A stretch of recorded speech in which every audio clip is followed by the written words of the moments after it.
പുള്ളിയുടെ വാക്കാണ് അവസാന വാക്ക്. ഞാൻ നിൽക്കുമ്പോൾ വിടത്തില്ലെന്നാണ് പുള്ളി പറയുന്നത്. ഇത് എക്സോസ്റ്റ് കമ്പനിയുടെ തന്നെയാണ്.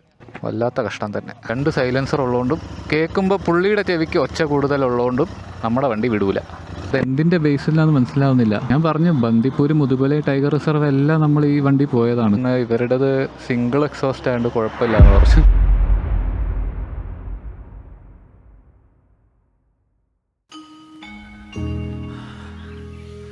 Good morning guys. It is 7 o'clock in the morning the next day. നമ്മൾ ഇന്നലെ കൊടൈക്കനാൽ ടൗണിൽ ഒരു 6:30 ആയപ്പോൾ എത്തി മന്നവന്നൂരിൽ നിന്ന്. ഒരുപാട് സമയമുണ്ടായിരുന്നു. പിന്നെ അവിടെ ഞാനും ബാസിയും കൂടെ മൂഡീസ് എന്ന് പറഞ്ഞൊരു ചോക്ലേറ്റ് ഷോപ്പിൽ കയറി ഹോട്ട് ചോക്ലേറ്റൊക്കെ കുടിച്ച് ചില്ല് ചെയ്തിരുന്നു കുറേ നേരം. ഇവിടെ വന്നിട്ട് പ്രത്യേകിച്ചൊന്നും ചെയ്യാനില്ല. പിന്നെ അവിടെയാണെന്നുണ്ടെങ്കിൽ കറങ്ങാനുള്ള പ്ലേസസൊക്കെ ഓൾമോസ്റ്റ് ക്ലോസ്ഡായി. ഒരു 6-6:30 ആകുമ്പോഴത്തേക്കും എല്ലാം ക്ലോസ് ആവും. ഇന്നിപ്പോൾ അടുത്ത ഡെസ്റ്റിനേഷനിലേക്ക് പോകാനാണ് പ്ലാൻ. അതിന് വഴിയെ പറയാം. അത് കഴിഞ്ഞ് നേരെ വീട്ടിലേക്കായിരിക്കും. ഇന്ന് വൈകുന്നേരം തന്നെ വീട്ടിലേക്ക് പിടിക്കും. ആ ഒരു ഏരിയയും കൂടെ കവർ ചെയ്തതിന് ശേഷം. ഇവിടെ നല്ല തണുപ്പുണ്ട് കേട്ടോ. കോട കിട്ടിയില്ല എന്നുള്ളൊരു വിഷമം ഇപ്പം മാറി. നല്ല കോട. രാവിലെ എന്നാൽ ടൗണാണ്. ടൗണ് മൊത്തം കോട കൊണ്ട് മൂടിയേക്കുക. നല്ല ഭംഗിയില്ല കാണാനായിട്ട്. ഇതിൽ കാണാൻ പറ്റുമോ അറിഞ്ഞോളൂ. സൂമില്ലാത്തതുകൊണ്ട് വൈഡായിട്ടല്ലേ കാണാം. ഇന്നലത്തെ വ്ളോഗ് നിങ്ങൾക്ക് കണ്ടാൽ മനസ്സിലാവും. അവിടെ മൊത്തം ക്ലിയർ ആയിരുന്നു. ഇന്ന് ഫുള്ള് കോടയാണ്. ഇവിടെ അത്യാവശ്യം നല്ല തണുപ്പുണ്ടെങ്കിൽ ജാക്കറ്റും പിന്നെ വേറൊരു സാധനം ഉണ്ട്. വാമി എന്ന് പറഞ്ഞൊരു സാധനമുണ്ട്. ഇത് കണ്ടു. വാമി ആമസോണിൽ കിട്ടുന്ന സാധനമാണ്. ഇത് ജസ്റ്റ് 270 റുപ്പീസിൽ 5 പാക്കറ്റ് കിട്ടും. ഇങ്ങനെ പൊട്ടിക്കുക, ആ പാക്കറ്റ് ഒന്ന് ചെറുതായിട്ട് കുലുക്കുക. പൊട്ടിക്കുമ്പോൾ ഇതേപോലത്തെ ഒരു പാക്കറ്റ് വരും. കാഷേ പോലത്തെ ഒരു പാക്കറ്റ്. ഇതൊരു 5 to 10 സെക്കൻഡ് ഇങ്ങനെ കുലുക്കിയതിന് ശേഷം ജാക്കറ്റ് തുറന്ന് ജാക്കറ്റിൻ്റെ അകത്ത് ഇട്ട് കഴിഞ്ഞാൽ സെറ്റ്. നല്ല ചൂടായിരിക്കും. തണുപ്പൊന്ന് രക്ഷപ്പെടാൻ നല്ലതാണ്. അപ്പോൾ ഇനി ഇവിടുന്ന് ബ്രേക്ക്ഫാസ്റ്റ് കഴിച്ചിട്ട് പുറപ്പെടാനാണ് പ്ലാൻ. കാണാം.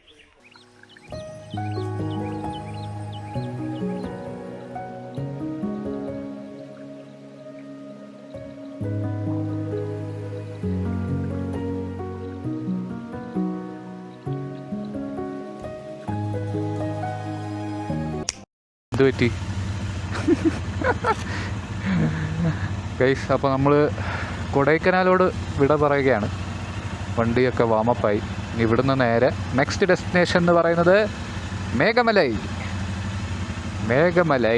അവിടെ നിന്ന് കുറച്ച് റൂട്ട് എക്സ്പീരിയൻസ് മാത്രമേ ഉള്ളൂ അവിടെയും. പിന്നെ ഒരു വ്യൂ പോയിൻ്റ് ഉണ്ട്, അങ്ങ് മണ്ടേ കയറണം. അത് കയറുമോ ഇല്ലയെന്ന് അറിഞ്ഞൂടാ. അവിടെ സ്റ്റേ ഒന്നും അടിക്കാതെ നേരെ ട്രിവാൻഡ്രത്തേക്ക് പോകാനാണ് പ്ലാൻ. തിരിച്ച് വീട്ടിലേക്ക്. ഇതുവരെ ഇല്ലാത്ത കോട നമ്മൾ പോകാറായപ്പോഴാണ് കൊടൈക്കനാലിൽ തരുന്നത്. ഇനിയിപ്പോൾ ചുരം ഇറങ്ങുമ്പോൾ കിട്ടുമോ ഇല്ലയോ എന്ന് കണ്ടറിയാം. നല്ല രസമുണ്ട് കാണാൻ. ഇട്ട് വരാൻ നേരത്ത് ഇവിടെ വെച്ചിട്ടൊരു കാട്ടുപോത്തിനെ കണ്ടു കേട്ടോ. പെട്ടെന്ന് ആ കാണുന്ന ആ വളവ് തിരിഞ്ഞിങ്ങോട്ട് കയറി വന്നത് കാട്ടുപോത്ത് ഇങ്ങനെ നടന്നു വരുന്നു. ബാസിയും പേടിച്ചു, ഞാനും പേടിച്ചു. ബാസി എൻ്റെ ബാക്കിലായിരുന്നു. പെട്ടെന്ന് കാട്ടുപോത്തിനെ കണ്ടു, സ്റ്റോപ്പ് ചെയ്തു. ബാസി കണ്ടില്ല. ബാസി കുറച്ചുകൂടെ ലെഫ്റ്റിൽ നിന്ന് ഫ്രണ്ടിലേക്ക് പോയി സ്റ്റോപ്പ് ചെയ്തു. എന്നിട്ട് ബാസി ഉടനെ വലത്തോട്ട് പോടാ, എൻ്റെ നേർക്ക് വരുന്നടാ, വലത്തോട്ട് പോടാ. അത് വല്ലാത്തൊരു എക്സ്പീരിയൻസ് ആയിരുന്നു. ആ സമയത്ത് എനിക്ക് വീഡിയോ റെക്കോർഡ് ചെയ്യാൻ പറ്റിയില്ല. നൈറ്റായിരുന്നു, ഭയങ്കര ഇരുട്ടായിരുന്നു. പിന്നെ ആ സ്തംഭിച്ചിരിക്കുന്ന സമയത്ത് വീഡിയോ ഓണാക്കാനും കൈയൊന്നും അനങ്ങുന്നുണ്ടായിരുന്നില്ല. ഇത് കറക്റ്റ് ഈ സ്പോട്ടിലെങ്ങാണ്ടാണ് ഇന്നലെ കണ്ടത്. പക്ഷെ അത് ഉപദ്രവകാരിയൊന്നും അല്ല കേട്ടോ. നമ്മൾ റൈറ്റിൽ കൂടെ കയറി നൈസായിട്ട് അങ്ങ് പോയി. ഈ ടൗണിൽ കൂടെ കറങ്ങുന്നതായതുകൊണ്ട് അതിനിത് ശീലമായിരിക്കും. പക്ഷെ നമ്മൾ കാട്ടിൽ കൂടെ കാണുന്ന കാട്ടുപോത്തിനെ സൂക്ഷിക്കണം. നമ്മൾ കിണ്ണക്കോറയിലൊക്കെ പോയപ്പം 2-3 എണ്ണം കണ്ടായിരുന്നു ഊട്ടിയിൽ. അതൊക്കെ ചിലപ്പോൾ അപകടകാരിയായിരുന്നു. എന്തായാലും നല്ല എക്സ്പീരിയൻസ് ആയിരുന്നു. കൊടൈക്കനാൽ ടൗണിനകത്ത് കാട്ടുപോത്ത് കാണുമെന്ന് സ്വപ്നത്തിൽ പോലും വിചാരിച്ചില്ല. മെനിഞ്ഞാന്ന് രാത്രി ഈ റൂട്ട് വഴി വന്നപ്പോൾ ഇതൊന്നും കാണാൻ പറ്റിയിട്ടുണ്ടായിരുന്നില്ല. ഇരുട്ടായിരുന്നല്ലോ. കോട കണ്ടോ അവിടെ മലയുടെ മണ്ടയിൽ? ഞങ്ങൾ പ്രതീക്ഷിച്ചത് ഈ ചുരം വഴി ഇറങ്ങുമ്പോൾ കുറച്ച് കോട കിട്ടുമെന്നാണ്. മൗണ്ടനിൽ നിന്ന് നേരം വെളുക്കുമ്പോഴാണല്ലോ താഴോട്ട് വരിക. പക്ഷെ അതും വന്നില്ല. മൊത്തത്തിൽ കോട നമ്മളെ ചതിച്ചു ഗൈസ്.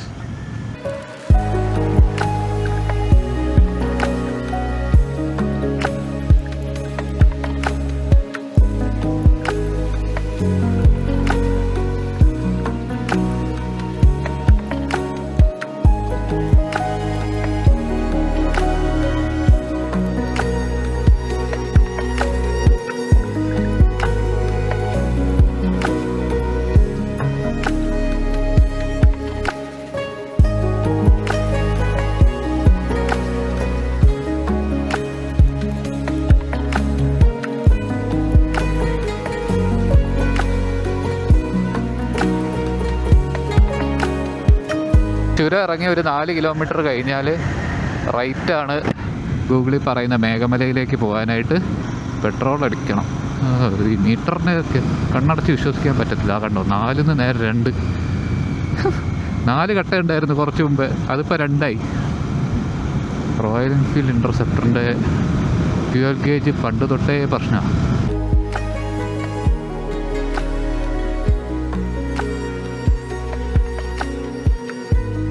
ഇപ്പോൾ നമ്മൾ ആ 4 കിലോമീറ്റർ കഴിഞ്ഞ് റൈറ്റ് എടുത്തത് ഈ ഹൈവേയിലേക്കാണ്. ഇത് തേനി കുമിളി ഹൈവേ ആണ്.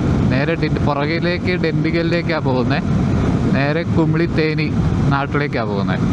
അതിൻ്റെ ഇടയ്ക്ക് എവിടെയെങ്കിലും ആയിരിക്കണം ഡൈവേർഷൻ നമ്മുടെ മേഘമലയിലേക്ക്. എന്താ വ്യൂ! ആ തെങ്ങുംതോപ്പും ആ മലയും, പൊളി ബാക്ക്ഗ്രൗണ്ട്, പൊളി ഫ്രെയിം. ചേട്ടൻ്റെ ടയർ പഞ്ചറായ. ഓ, മാറ്റിത്തരാം, കയറിപ്പോ. പൊയ്ക്കോളൂ. ഒന്ന് ഫ്രെയിം ആസ്വദിക്കാൻ സമ്മതിക്കില്ല സെറ്റുകാർ. ഇവയിൽ നിന്ന് ഇറങ്ങി ചിന്നമന്നൂർ എന്ന് പറയുന്ന സ്ഥലത്തേക്ക് ഡൈവേർട്ടായി. അവിടെ നിന്നാണ് മേഘമലയിൽ പോകേണ്ടതെന്നാണ് മാപ്പിൽ പറയുന്നത്. ഒട്ടും തിരക്കില്ലാത്ത ചിന്നമന്നൂറിൽ കൂടെ തലങ്ങും വിലങ്ങും നീന്തി പോകുന്ന 2 ഇൻ്റർസെപ്റ്റേഴ്സിനെയാണ് നിങ്ങൾ കാണുന്നത്. ഇനി ഒരു 27 കിലോമീറ്ററാണ് മേഘമലയിലേക്ക് പോകാൻ. നല്ല വെൽക്കമിങ് ആയിട്ടുള്ള മരങ്ങളാണ്. തമിഴ്നാട്ടിൽ നമ്മളിപ്പം പോയിട്ടുള്ള സ്ഥലങ്ങളിലെല്ലാം അപ്പാർട്ട് ഫ്രം ധനുഷ്കോടി, അഫ്കോഴ്സ് ധനുഷ്കോടിയിലും കുറച്ച് വെൽക്കമിങ് ആയിരുന്നു, 2 സൈഡ് പോർഷനായിരുന്നു. ഇവിടെ വെൽക്കമിങ് ആയിട്ടുള്ളത് മരങ്ങളാണ്. കൊടൈക്കനാലിൽ ആ ചുരം കയറുന്നതിന് മുമ്പ് ഇതുപോലെ കൊട പോലെ മരങ്ങളുണ്ടായിരുന്നു. Welcome to Meghamalai. Correct 1000 kilometre നമ്മൾ എത്തി വീട്ടിൽ നിന്ന്. ഇവിടെ മൊത്തത്തെ ഒരു ഗോവൻ വൈബാണ് കേട്ടോ. ഈ തെങ്ങ് ഇങ്ങനെ 2 സൈഡ് ഇങ്ങനെ നമ്മളെ എൻകംപസ് ചെയ്ത് നിൽക്കുന്നതുകൊണ്ടേ ഒരു നമ്മൾ ഗോവയിലൊക്കെ കാണുന്ന പോലത്തെ റോഡ് അതിൻ്റെ ഒരു ഫീലാണ്.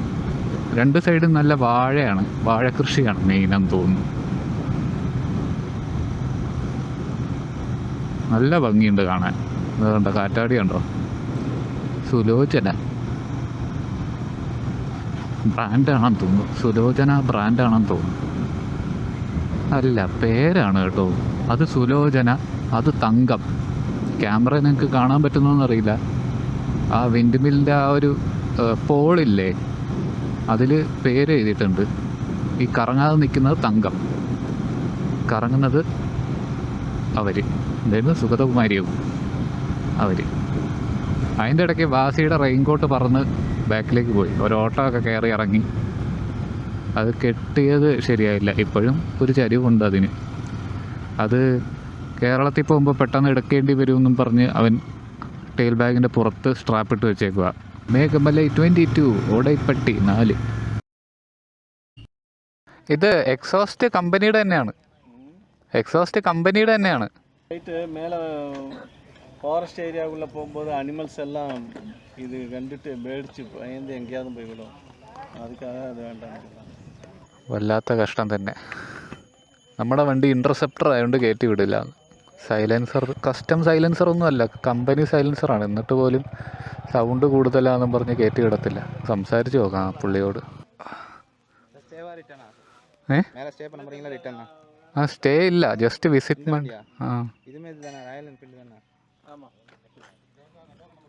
നോർമൽ വണ്ടിതാ.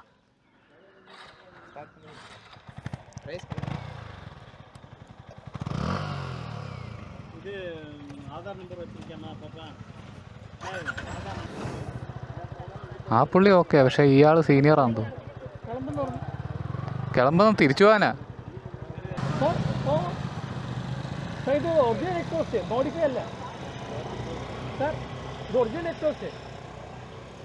ഇതൊക്കെ ബുള്ളറ്റ് ആണല്ലോ. ഇപ്പോൾ 3 മലയാളീസ് വന്ന് ഇവരുടേത് സിംഗിൾ എക്സോസ്റ്റ് ആയതുകൊണ്ട് കുഴപ്പമില്ല എന്ന് പറഞ്ഞു. അതെന്തിൻ്റെ ബേസിലാന്ന് മനസ്സിലാവുന്നില്ല. ഞാൻ പറഞ്ഞു, ബന്ദിപ്പൂർ, മുതുമലൈ ടൈഗർ റിസർവ് എല്ലാം നമ്മൾ ഈ വണ്ടി പോയതാണ്. അവിടെ ഒന്നും ഇല്ലാത്ത പ്രശ്നമാണ് ഇവിടെ ഈ നട്ടുച്ചയ്ക്ക്. പുള്ളിയുടെ വാക്കാണ് അവസാന വാക്ക്. ഒരു രീതിയിലും വിടുന്നില്ല. ഞാൻ നിൽക്കുമ്പോൾ വിടത്തില്ലെന്നാണ് പുള്ളി പറയുന്നത്. 2 സൈലൻസർ ഉള്ളതുകൊണ്ടും കേൾക്കുമ്പോൾ പുള്ളിയുടെ ചെവിക്ക് ഒച്ച കൂടുതലുള്ളതുകൊണ്ടും നമ്മുടെ വണ്ടി വിടൂല. 2 വണ്ടിയും വിട്ടില്ല. ഇതിന് മുന്നേ വന്ന 3 മലയാളികളുടെ നോർമൽ തണ്ടർബേർഡും ഹിമാലയനൊക്കെ കയറ്റി വിട്ടു. ഇതാ ജീപ്പിൻ്റെ ബാക്കിൽ ഇരിക്കുന്ന പുള്ളിക്ക് നല്ല വിവരമുണ്ട്. ഈ പുള്ളിയോട് പറഞ്ഞു, സാർ ഒന്ന് കയറ്റി വിടണേ, കമ്പനി എക്സോസ്റ്റാണ്, ഓൾട്ടറേഷനൊന്നുമില്ല, നടക്കൂല, ഞാനുള്ളപ്പോൾ വിടത്തില്ല എന്ന് ഈ പുള്ളിയോട് സീനിയർ തിരിച്ചു പറഞ്ഞു. അപ്പോൾ പിന്നെ എന്ത് ചെയ്യാനാ, എന്നാൽ പിന്നെ പോവാം. പുള്ളിയോട് ഒരു താങ്ക്സ് പറഞ്ഞേക്കാം. പുള്ളിയൊന്ന് സാർ താങ്ക് യു സാർ. அடுத்து வந்தா இன்ஃபார்ம் பண்ணிருங்க. அதிகமா ராயல் என்ஃபீல்ட்ல அடுத்த வரை திருப்பி விட்டுறாரு சார். இது RX 100. ஓஹோ, அவங்க சொல்றதா நம்ம கேட்க முடியும். எல்லாமே கட் பண்ண சொல்லிட்டாங்க. மேலே கம்ப்ளைண்ட் அதிகமா போயிருச்சு. எல்லாமே திருப்பி ஊர் பக்கம் வர ஆரம்பிச்சு. ஓஹோ, அதனால தான் பெரிய ப்ராப்ளம். Thank you sir. അപ്പോൾ കാര്യം മനസ്സിലായല്ലോ. ഇൻ്റർസെപ്റ്റർ ഉള്ളവർ ആരും ഇങ്ങോട്ട് വരരുത്. GT ഒക്കെ ഉള്ളവരും ആരും വരരുത്. സൂപ്പർ ബൈക്കൊക്കെ ഉള്ളവരും വരരുത്. സൗണ്ട് പുള്ളിയുടെ ചെവിക്ക് കൂടുതലാണെന്നുണ്ടെങ്കിൽ പുള്ളി കയറ്റി വിടില്ല. അവർക്ക് കുറേ ഇൻസ്ട്രക്ഷൻസ് ഒക്കെ കിട്ടിയിട്ടുണ്ട്. ഒരുപാട് ശബ്ദമുള്ളതൊന്നും വിടരുത് അങ്ങനെ.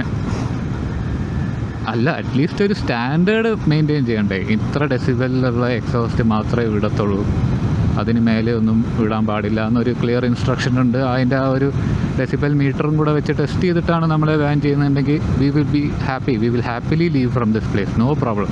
കസ്റ്റം എക്സോസ്റ്റിനും സൗണ്ട് കൂടുതലാണെന്ന് ആ ഡെസിബൽ മീറ്ററിൽ പറയുകയാണെന്നുണ്ടെങ്കിൽ വി വിൽ ലീവ്. പക്ഷേ പുള്ളിയുടെ ഒപ്പീനിയൻ, പുള്ളിയുടെ ആ ഒരു ആറ്റിറ്റ്യൂഡ് അങ്ങനെയല്ല. എനിക്ക് കേൾക്കുമ്പോൾ സൗണ്ട് കൂടുതലാണ്, ഞാൻ നിൽക്കുമ്പോൾ വിടത്തില്ല. എന്ത്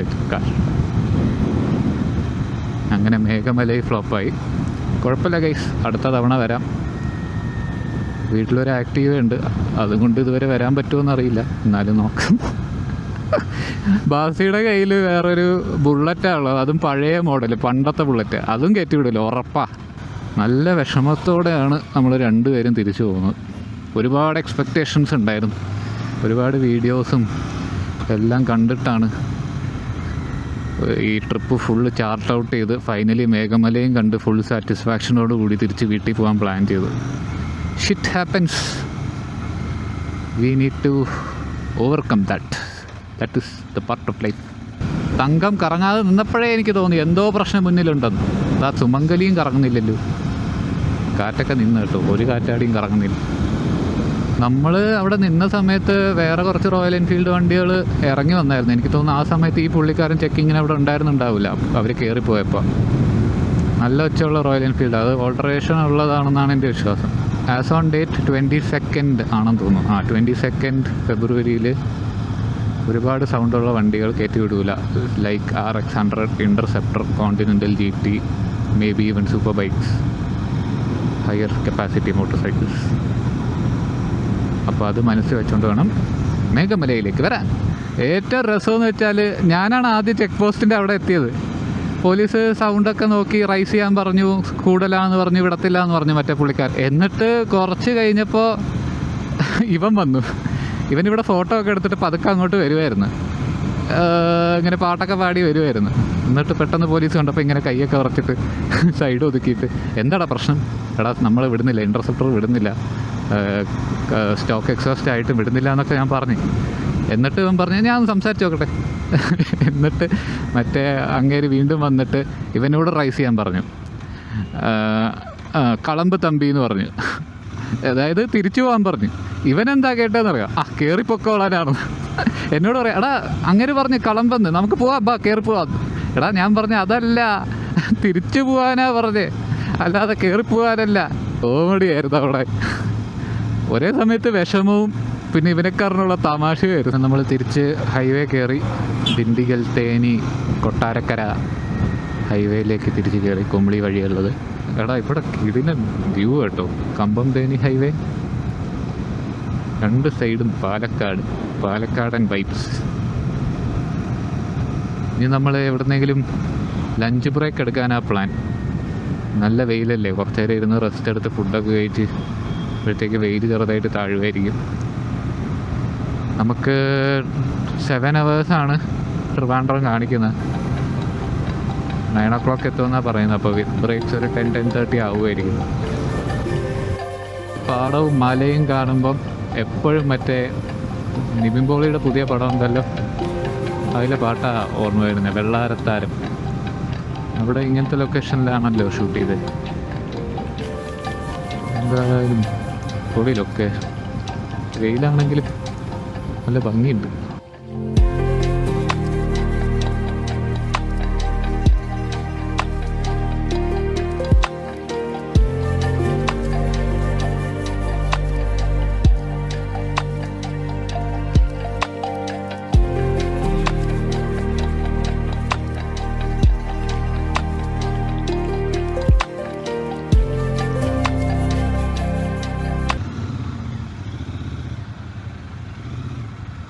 നമുക്ക് കയറി പോകാമല്ലോ.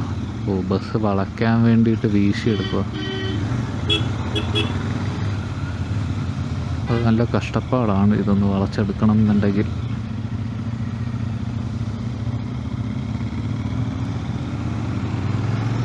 അവിടെ ബ്ലോക്കായി.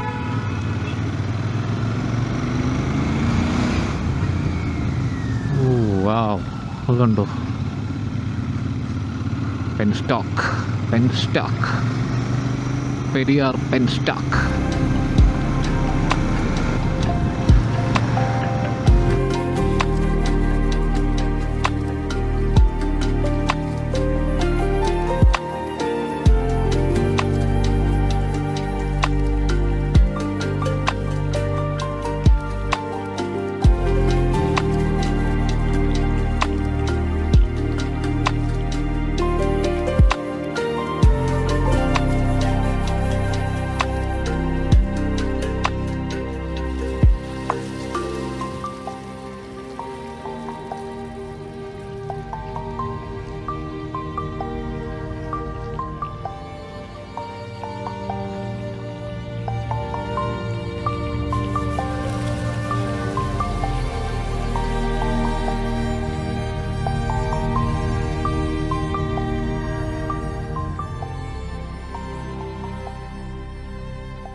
AVT ടീ ഇല്ലേ, അവരുടെ പ്ലാന്റേഷനാണ് ഈ റൈറ്റ് സൈഡിൽ കാണുന്നത്.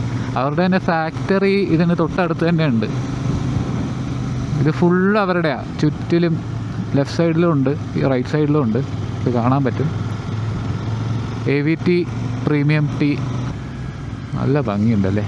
തേയിലത്തോട്ടത്തിൻ്റെ ഇടയിൽ കൂടെ വണ്ടി ഓടിച്ച് പോകുന്ന ഒരു പ്രത്യേകം ഫീൽ തന്നെയാണ്. അത് ശരിക്കും എക്സ്പീരിയൻസ് ചെയ്യണമെങ്കിൽ മൂന്നാർ, വാഗമൺ, ഗ്യാപ്പ് റോഡാണ്. റോഡും ആ ഒരു തേയിലത്തോട്ടത്തിൻ്റെ ആ ഒരു ഫീലും കിട്ടുന്നു. പിന്നെ വേറൊരു കാര്യം, മേഘമലയിൽ പോലീസുകാർ നമ്മളെ കയറ്റി വിടാത്തതിൻ്റെ പിന്നിലെ സൈലൻസറിൻ്റെ ഒച്ചയാണ്. അപ്പോൾ അവർ പറഞ്ഞ കാരണം, അവിടെ ഒച്ച കാരണം, നേരത്തെ പോയ വണ്ടികളുടെ ഒച്ച കാരണം വൈൽഡ് ആനിമൽസ് അവിടുത്തെ നാട്ടിൻ പ്രദേശക്കാരുടെ വീട്ടിലേക്ക് ഇറങ്ങി ചെല്ലുന്നു എന്നാണ്. അതൊരു പക്ഷേ ശരിയായിരിക്കാം. കാരണം അവരുടെ പോയിൻ്റ് ഓഫ് വ്യൂവിൽ നോക്കുമ്പോൾ ഈ മേഘമല എന്ന് പറയുന്ന ആരും അധികം വിസിറ്റ് ചെയ്യാത്ത പ്ലേസ് എന്ന് പറഞ്ഞ് പ്രചരിപ്പിച്ചിട്ടുണ്ട് സോഷ്യൽ മീഡിയയിൽ നല്ല രീതിയിൽ. അതൊരു നല്ല കാര്യം തന്നെയാണ്.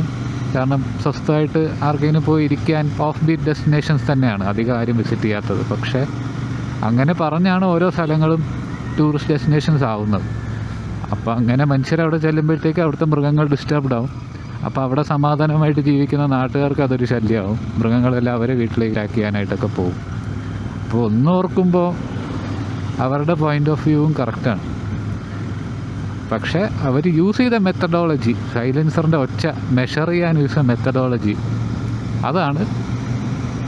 അതാണ് ഒട്ടും ജസ്റ്റിഫയബിൾ അല്ലാത്ത ഒരു രീതി. ഡെസിബൽ മീറ്റർ ഉപയോഗിച്ച് ചെയ്തിരുന്നെങ്കിൽ we would be really happy. കൂടുതലാണെന്നുണ്ടെങ്കിൽ we would definitely for the welfare of for the wellbeing of everybody there നമ്മൾ സന്തോഷത്തോടെ തിരിച്ചു പോയേനെ. അവിടുത്തെ നാട്ടുകാർക്ക് പ്രശ്നങ്ങളൊന്നും വരാൻ പാടില്ല. എന്തായാലും അൺഡിസ്റ്റർബ്ഡ് ആയിട്ടുള്ള ഒരു പ്ലേസ് ഡിസ്റ്റർബ്ഡ് ആയതിൽ ഒരു ചെറിയ വിഷമമുണ്ട്, നമുക്കത് കാണാൻ പറ്റാത്തതിലും വിഷമമുണ്ട്. ഗൈസ്, അങ്ങനെ നമ്മൾ പീർമേട്, എരുമേലി, പത്തനാപുരം, വാളകം വഴി ആയൂരെത്താറായി. കുറേ നേരം വ്ളോഗൊന്നും ചെയ്തില്ല. ആക്ഷൻ ക്യാമറ ഹെൽമെറ്റ് മൗണ്ട് ചെയ്തേക്കുന്ന ബാൻഡാണല്ലോ, രാത്രിയാകുമ്പോൾ ആരും പൊക്കൂല എന്നുള്ളൊരു വിശ്വാസത്തിൽ വീണ്ടും കയറ്റി വെച്ചു. ഓക്സ് ലൈറ്റും ഞാൻ കവറിട്ട് വെച്ചതായിരുന്നു. രാത്രിയായപ്പോൾ ഒരു രക്ഷയില്ല, എല്ലാവരും നേരെ കണ്ണിലേക്കാണ് ലൈറ്റ് അടിക്കുന്നത്. അങ്ങനെ ഇപ്പോൾ ഞാൻ വീണ്ടും ഓക്സ് ലൈറ്റിൻ്റെ കവർ മാറ്റി ലൈറ്റ് ഫിൽറ്റർ ഇട്ടു. ഇപ്പം അതിൻ്റെ ആവശ്യമില്ല, അതുകൊണ്ട് ഓഫാക്കി. പക്ഷേ ആരെങ്കിലും നേരെ കണ്ണിലടിച്ചു കഴിഞ്ഞാൽ തിരിച്ചു കൊടുക്കാൻ വേണ്ടിയിട്ടാണ്, അല്ലാതെ വേറെ നിവൃത്തിയില്ല. കാരണം പെറ്റി അടിച്ചാലും വേണ്ടില്ല, ജീവൻ തിരിച്ചു കിട്ടുമല്ലോ. ഇതാ കണ്ടോ, ബ്രൈറ്റ് അടിച്ച് വരുന്ന കണ്ടോ. നമ്മൾ ആ എഡ്ജ് പിടിച്ചാണ് പോകുന്നതെന്നുണ്ടെങ്കിൽ നേരെ കണ്ണിലടിക്കും. ഹെൽമെറ്റിൻ്റെ വൈസറാണെങ്കിൽ ഒരുവിധം എല്ലാം പോയി കിടക്കുക, പക്കിയും എല്ലാം അടിച്ചിട്ട്. ഇടയ്ക്കൊന്ന് ക്ലീൻ ചെയ്താലേ ശരിയാവുള്ളൂ. എൻ്റെ കൂടെ ഈ ഹൈ ബീമും കൂടെ അടിച്ചു കഴിഞ്ഞാൽ ഒരു ഭാഗം കാണാൻ പറ്റത്തില്ല. അതൊന്നും ഇവന്മാർക്ക് അറിയണ്ടല്ലോ. വൈസറിന് വൈപ്പറില്ലല്ലോ.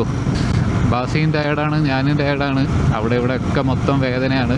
ഇടയ്ക്ക് മൂവിൻ്റെ സ്പ്രേ ഒക്കെ എടുത്ത് അടിച്ചു കഴുത്തിലൊക്കെ. ഏകദേശം 1200 കിലോമീറ്ററോളം ഓടി. 1222 വീട്ടിൽ നിന്നുള്ള ട്രിപ്പാണ് ഈ ട്രിപ്പേ കിടക്കുന്നത്. 1222 കാണാൻ പറ്റുമെന്നറിയില്ല. വീട്ടിലെത്തുമ്പോൾ ഒരു അഡീഷണൽ 45 കിലോമീറ്റർ 50 കിലോമീറ്ററും കൂടെ ആവും. അപ്പോൾ ഒരു 1270, ഏകദേശം 1300 കിലോമീറ്റർ ഓടും ഈ ട്രിപ്പിന്. 4 ദിവസത്തെ ട്രിപ്പിന് 1300 കിലോമീറ്റർ. വാവ്. 45 ലിറ്റർ പെട്രോളോളം ഇവൻ കുടിച്ചു കേട്ടോ. അതായത് ഏകദേശം 5000 രൂപയുടെ പെട്രോളായിട്ടുണ്ട്.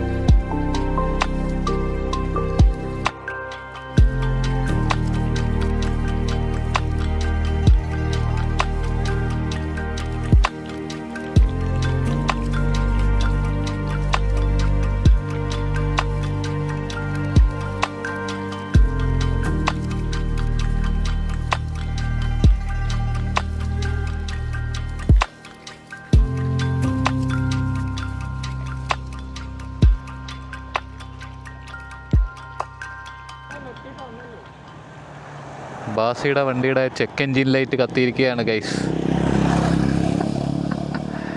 കുറച്ച് നേരം ഓഫ് ചെയ്തിട്ട്, ചിലപ്പോൾ ഹീറ്റായതിൻ്റെ ആയിരിക്കും. എനിക്ക് പണ്ട് ഇതുപോലെ ചെക്ക് എൻജിൻ ലൈറ്റ് വന്നായിരുന്നു. അപ്പം സർവീസ് സെൻറ്റർ കയറ്റിയപ്പം ഹീറ്റ് ആയതുകൊണ്ടാണെന്നാണ് പറഞ്ഞത്. കുറച്ച് നേരം വെയിറ്റ് ചെയ്ത് നോക്കാം, അതൊക്കെ ഉരുട്ടിക്കൊണ്ടുപോയില്ല എന്നുണ്ടെങ്കിൽ.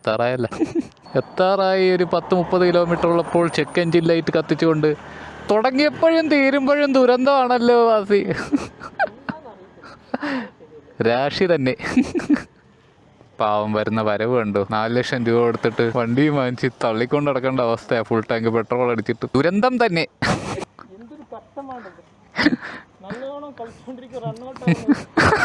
ബാസിയുടെ വണ്ടി ഒന്ന് കൂൾ ഡൗൺ ആക്കി വീണ്ടും ഒന്ന് എടുത്ത് നോക്കാമെന്ന് വിചാരിക്കുന്നു. ലൈറ്റ് ഉണ്ടോ?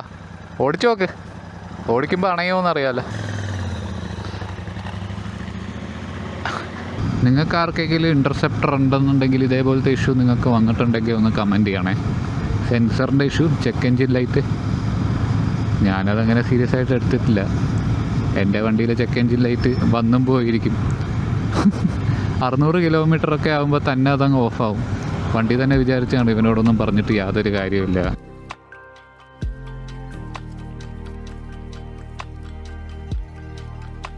ഗൈസ്, അങ്ങനെ 4 ദിവസത്തെ പ്രയാണത്തിന് ശേഷം we are back in Trivandrum, our home town. ആരൊക്കെ എന്തൊക്കെ പറഞ്ഞാലും സ്വന്തം നാട്ടിൽ വരുമ്പോൾ ഒരു പ്രത്യേകതരം ഫീൽ തന്നെയാണ്. ബാസിയുടെ ചെക്ക് എൻജിൻ ലൈറ്റ് ഇതുവരെ അണഞ്ഞിട്ടില്ല. അതിൻ്റെ കൂടെ അണയ്ക്കാൻ മറന്ന ഇൻഡിക്കേറ്ററുമായിട്ട് പാഞ്ഞ് പോവാണ് ബാസിക്കുട്ട. പേടിച്ചിട്ടേനെ. ഒടിഞ്ഞ നടുവും വളഞ്ഞ ഹാൻഡിൽ ബാറും കത്തിജ്വലിക്കുന്ന ചെക്ക് എൻജിൻ ലൈറ്റ്. ബാസി finally made it. We are back in Trivandrum. ദൈവമേ, പോലീസ് നോക്കാതിരുന്നാൽ മതി. അത് ഓക്സ് ലൈറ്റും കൂപ്രോയും ഒക്കെ. അപ്പോൾ വി ഹാവ് കംപ്ലീറ്റഡ് എനിക്ക് 1267 കിലോമീറ്റർ .1. ആ ഇപ്പം 9 ആയല്ലേ. 12 hours. ചെക്ക് എഞ്ചിൻ ലൈറ്റ് നോക്ക് എങ്ങനെയാണ്. ഓക്കെ ശരി എന്നാ ബൈ. അങ്ങനെ ബാസി പോയി ഗൈസ്. അങ്ങനെ ഏകദേശം 1273 കിലോമീറ്റർ കവർ ചെയ്തിട്ട് 4 ദിവസത്തെ പ്രയാണത്തിന് ശേഷം ഞാനും നിങ്ങളോട് വിട പറയുകയാണ്. ഇനിയും ഒരുപാട് റൈഡ്സ് നമുക്ക് മുന്നോട്ടുണ്ടാവും, പേടിക്കണ്ട. ഇതിൻ്റെ സാമ്പത്തികവും ശാരീരികവുമായ ക്ഷീണം രണ്ടും മാറുമ്പോൾ ഉടനെ തന്നെ നമ്മൾ അടുത്ത റൈഡ് പോകുന്നതായിരിക്കും. അപ്പോൾ വീഡിയോ ഇഷ്ടപ്പെട്ടെങ്കിൽ ലൈക്ക് ചെയ്യുക, സബ്സ്ക്രൈബ് ചെയ്യുക. This is Fraji Stephen signing out. Until next time, ciao.